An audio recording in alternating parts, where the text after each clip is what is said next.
We're about to begin a fast, and people think of Great Lent as the Great Fast. Well, actually, that would be one of the 10 things on the list, but probably down there about 9 or 8. There's a lot of other things in Great Lent that are much more important than fasting. The beginning of the epistle, the part of the epistle that we read from the Romans is this, and that, knowing the time, that now it is high time to awake out of sleep, for now is our salvation nearer than when we believed. I talk about this all the time. I really don't talk about many things. I just repeat the same things over and over because they're so important, because they resonate in my heart. And I pray that they would resonate in your heart. It's time now to awaken. This is what Lent is for, to awaken, to open your heart a little bit, to have some of that dark heart open, and then the light of God comes in and shines in that dark place and destroys the darkness, because light destroys darkness. Darkness cannot destroy light. Light destroys darkness. So what we're doing is we're trying to wake up out of sleep. And what is that sleep?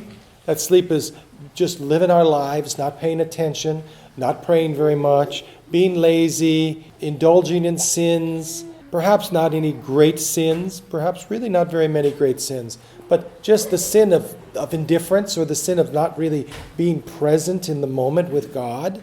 It's really a great sin to not be present in the moment with God. And which one of us can say that there's been one moment in the past week when we've been really present with God, fully, completely?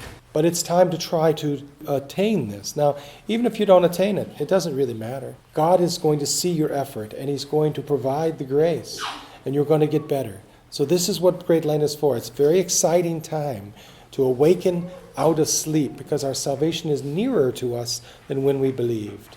Sometimes we don't believe that. Sometimes a person is baptized and then they fall into a great sin, or they just get kind of dull, and they're not saying their prayers, and they're not reading things anymore, and they don't excite them. They read the Bible and it's really boring or difficult, whereas it used to be that it was interesting to them, and they think that God is farther away. That's not true. God is near. Salvation is closer to you than when you first believed. Do you believe this? Are you going to pursue this? Are you going to expend some extra effort this season so that you can have your heart open and you can awaken? That's the purpose of Great Lent. And it's a beautiful purpose indeed.